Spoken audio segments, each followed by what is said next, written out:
Posmikat.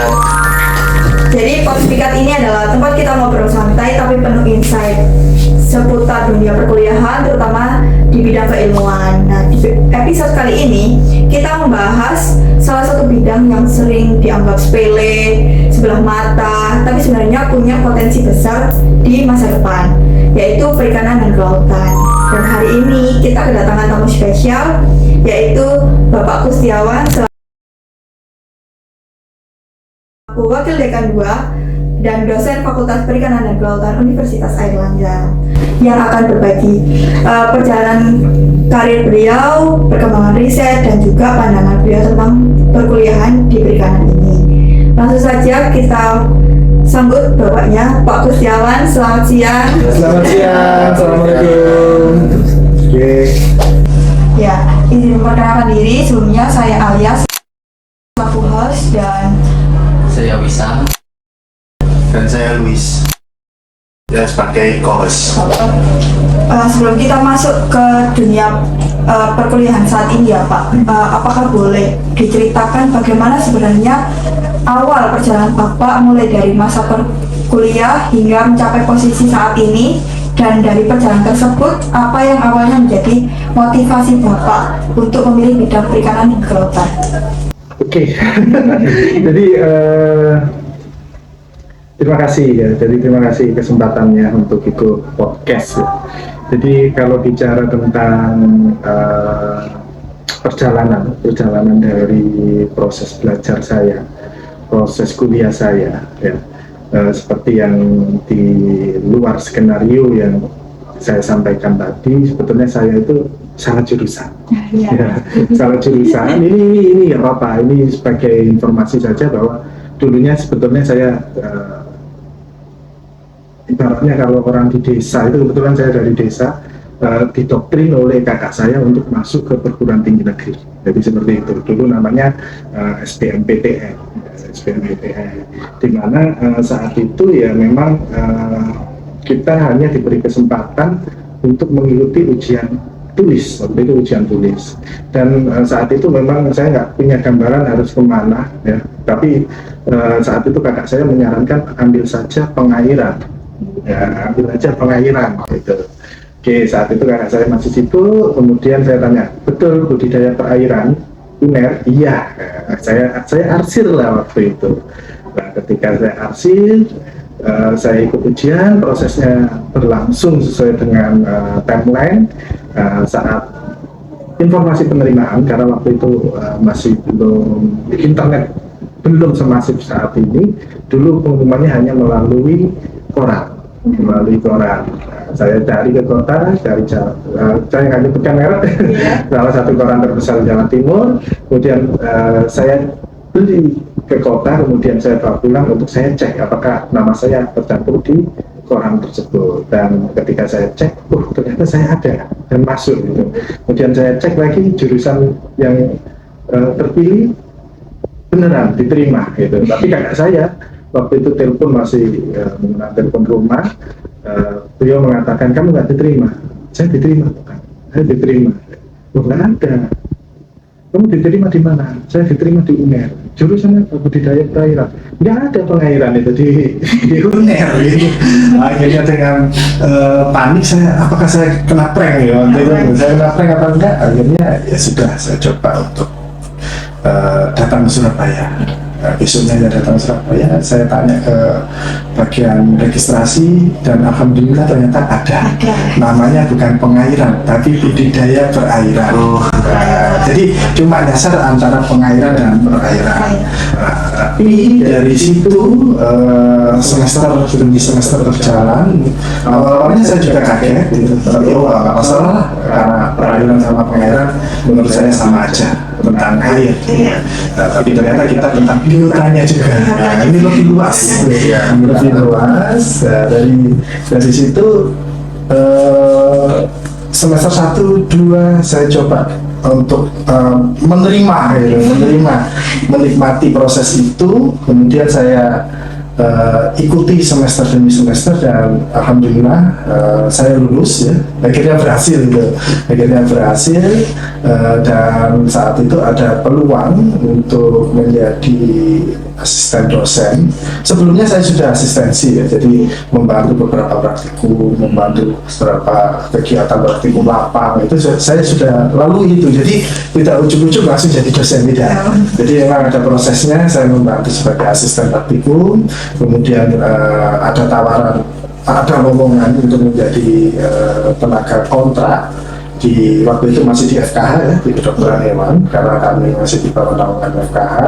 Dari situ saya mencoba untuk mendaftar dan alhamdulillah diterima, dan sambil berjalan saya inisiatif untuk melanjutkan S2 karena saya memikirkan bahwa kalau saya mau mengikuti karir saya harus memiliki jenjang pendidikan yang lebih tinggi. Dari situ saya mencoba untuk sekolah S2 dan masih di FKH agar saya masih bisa bekerja di program studi agribisnis veteriner.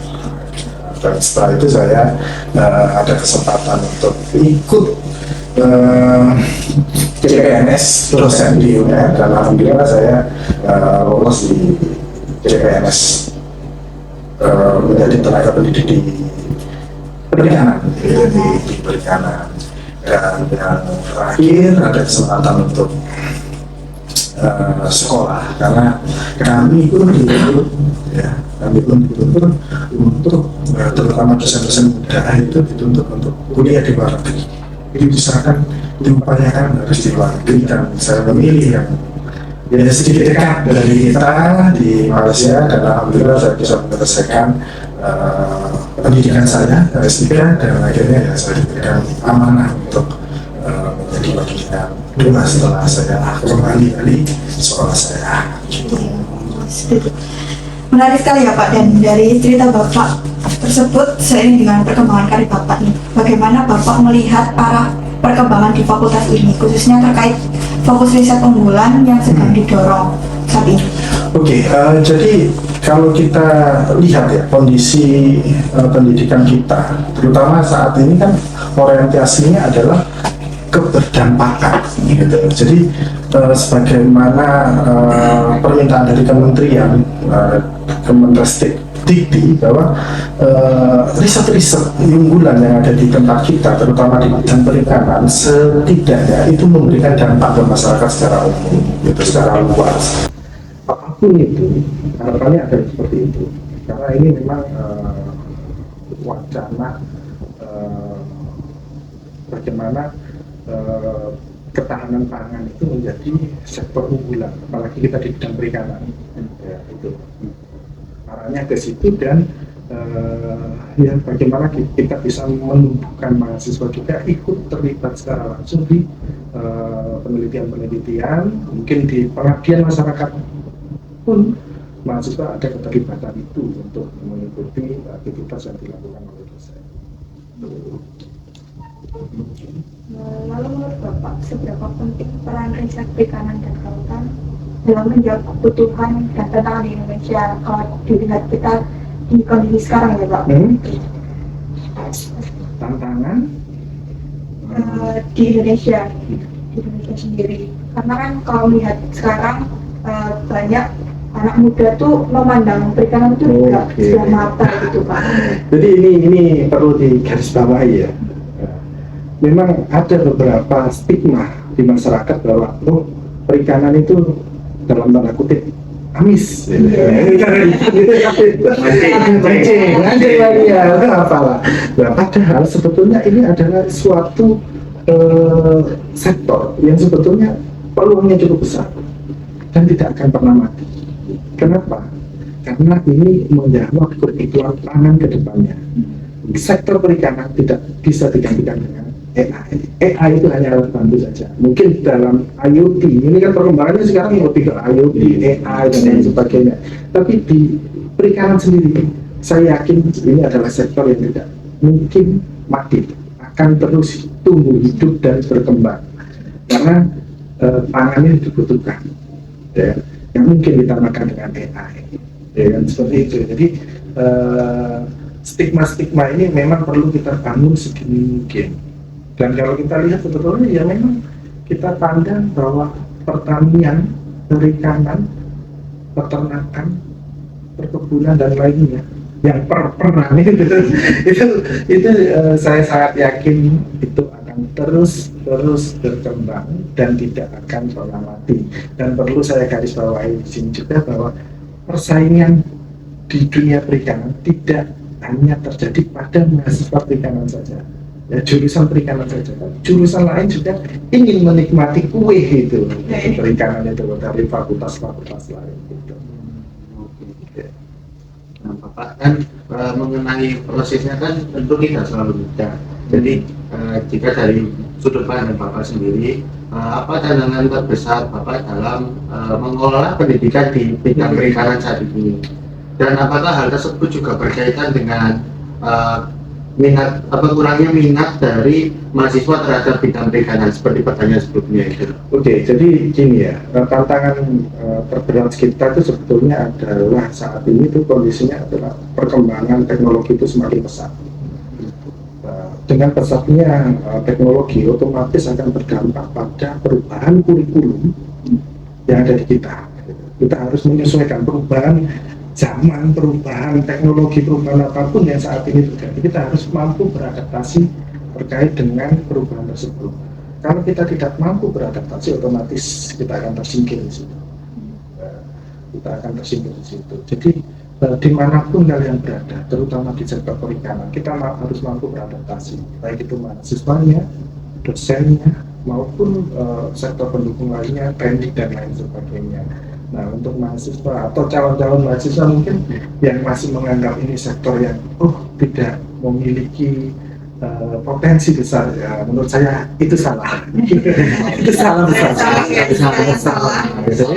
Di kita ini kita sendiri tahu bagaimana luasnya Indonesia, bagaimana kekayaan laut yang ada di tempat kita itu cukup besar, dan jangan ragu untuk kita mengelolanya. Jangan orang lain yang di luar bidang itu mengelola gitu loh. Karena banyak sekali orang yang di luar bidang kita itu menjadi orang kaya hanya karena bisnis di perikanan. Jangan mau kalah gitu aja. Berbicara dari pengalaman pribadi Bapak, momen apa sih Pak yang paling menantang dalam yang pernah Bapak alami selama berkarir di dunia akademik ini Pak? Dan bagaimana Bapak ngelewatin semua tantangan itu? Sebetulnya tantangan kita itu adalah ya gini, mungkin hampir semua dirasakan oleh oleh semua pendidik, bahwa tantangan kita itu bagaimana kita mengantarkan mahasiswa yang saat ini kami dampingi, kami arahkan terkait arah penelitian dan lain sebagainya, mereka menjadi pribadi yang sukses. Itu suatu tantangan gitu. Bagaimana kami membentuk karakter mahasiswa itu yang sudah siap di lapangan. Karena jujur kadang kita tidak harus pintar secara akademik, tapi secara soft skill ini kita harus bagus juga. Karena di dunia kerja, apalagi saat ini, tantangan terbesar dunia kerja itu ya lapangan pekerjaan. Lapangan pekerjaan. Jadi kalau prinsip saya, bagaimana kita bisa menjadi orang yang mampu membuat lapangan kerja daripada kita menjadi pencari kerja. Utamanya di situ. Karena kalau kita lihat lagi ya di perikanan, banyak peluang yang bisa kita manfaatkan. Teman-teman THP, teknologi hasil perikanan, teman-teman aquacultur itu banyak sekali sektor yang bisa kita kelola secara mandiri maupun kerjasama. Jadi kita bisa menciptakan lapangan kerja. Bayangkan satu tambak, satu kolam itu membutuhkan berapa orang dan berapa serapan orang yang bisa kita ajak untuk berkontribusi pada usaha kita. Itu tantangannya. Menarik sih Pak. Lalu dalam sebagai dosen ya, Bapak bagaimana model perkuliahannya yang biasa Bapak terapkan? Apakah lebih ke tugas, presentasi, atau proyek-proyek? Oke. Secara pribadi saya lebih menyukai project based learning gitu. Karena apa?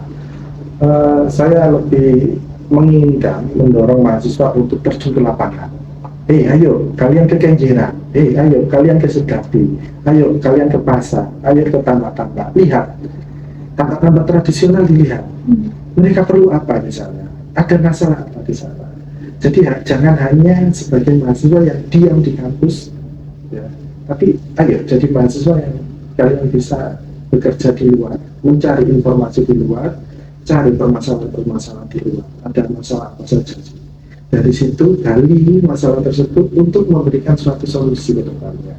Nah, dari proyek itu saya yakin mahasiswa bisa menyelesaikan permasalahan-permasalahan yang ada di lapangan. Saya juga menyukai yang proyek daripada yang presentasi boleh, tapi setelah proyek itu selesai. Jadi tidak hanya di kampus, tapi mahasiswa juga mengetahui kalau misal di relnya itu perikanan itu seperti ini, ya, gitu. Ya, biar merasakan gitu. Jangan cuma di YouTube, ya aku dunia gitu ya kan. Gitu. Jangan kupu-kupu. Ya, kupu-kupu. Terkait dengan proses pembelajaran di kelas Pak, kan untuk di era digital saat ini kan yang lagi viral-viralnya itu peran teknologi kayak digitalisasi atau AI dalam mendukung kemajuan sektor perikanan. Contohnya di mahasiswa Pak, mengenai penugasan itu kan sering-sering pakai AI, terus kalau melihat referensi atau mencari informasi itu pakai AI, dan bahkan di bidang-bidang yang lain atau di konteks-konteks yang lain seperti sektor perikanan gitu Pak. Yaitu mungkin dari Bapak sendiri itu pendapatnya bagaimana tentang AI itu? Ya, selagi AI bisa kita pertanggungjawabkan, maksudnya dalam artian gini, boleh kalian mencari referensi, mencari pandangan dari AI, silakan. Tapi ya jangan serta-merta langsung itu ditelan, ya, dipakai secara utuh tanpa kalian baca ulang apakah benar. Karena AI ini juga mesin, ya. Mesin yang bisa jadi salah, karena ini adalah buatan manusia juga. Jadi kalau saya silakan menggunakan AI dengan batasan yang sudah ditentukan. Jangan full kalian percaya dengan AI. Kalian dibekali pengetahuan, ya. Jadi silakan mencari dengan cara yang kalian inginkan, mencari di lapangan. Oh ternyata seperti ini, apakah sama dengan AI? Gitu. Jadi prinsipnya seperti itu. Lalu menurut Bapak, skill atau kompetensi apa yang paling penting dimiliki mahasiswa perikanan agar bisa menghadapi dunia kerja? Satu sebenarnya, jangan gampang menyerah. Istilahnya ya, apa itu namanya, struggle of life-nya itu harus ada. Gitu. Jangan sampai kita ketika di dunia kerja ketika kerja ditempatkan suatu daerah yang agak jauh, hanya bertahan beberapa hari, beberapa minggu, bulan, ya. Itu karena apa? Karena kalau kalian struggle of life-nya kurang, ya otomatis mungkin udah kok jauh, capek. Ini jadi ibaratnya mental kita harus siap, karena kita bekerja itu tidak hanya di tempat sekitar kita atau dekat orang tua, tapi kita bisa bekerja dimanapun. Karena sektor perikanan yang cukup besar potensinya ada di timur. Ya, timur Indonesia itu besar sekali, otomatis jauh dari tempat kita. Gitu. Ya, mental kita harus kita siapkan supaya mungkin Seperti mental. betul. Ya. Lalu terakhir Pak, untuk mahasiswa yang mungkin dulunya seperti Bapak ya, sangat Oke. jurusan, khususnya di bidang perikanan dan kelautan. Bagaimana pandangan Bapak dan pesan apa yang ingin Bapak sampaikan kepada mahasiswa-mahasiswa ini Pak? Jadi sebetulnya tidak ada arah kompas yang salah. Ya. Selagi kita tahu atau kita mengerti arah bintang. Ya, jadi maknanya apa? Sebetulnya salah jurusannya tidak ada. Ya, salah jurusannya tidak ada. Yang penting adalah kita dalam hati kita tahu kemampuan kita, saya bisa apa gitu. dari kebiasaan atau kemampuan Anda itu bisa kalian terapkan dimanapun, di perikanan, di peternakan, dan di lain sebagainya. Sebagai informasi ya, saya memang suka dengan dunia IT. Ya, saya suka dengan IT. Saya suka juga dengan akuntansi, dengan ekonomi. Saya sangat suka di situ. Ya, saya suka jualan. Ya, saya juga jualan. Nah, dari situ itu dari saya kembangkan dari sekolah sampai sekarang. Semua ilmu yang saya miliki, itu kemampuan yang saya miliki, saya yakin semua mahasiswa memiliki kemampuan masing-masing sesuai dengan apa ya?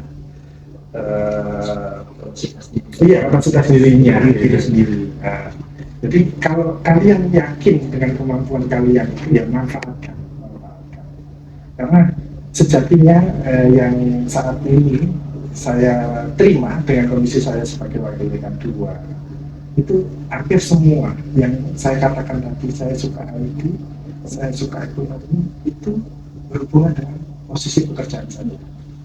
Gimana Pak? Saya pada bidang 2, saya ngurusi sistem informasi dan juga ngurusi keuangan. Jadi masih relate. Di mana? Di bidang perikanan.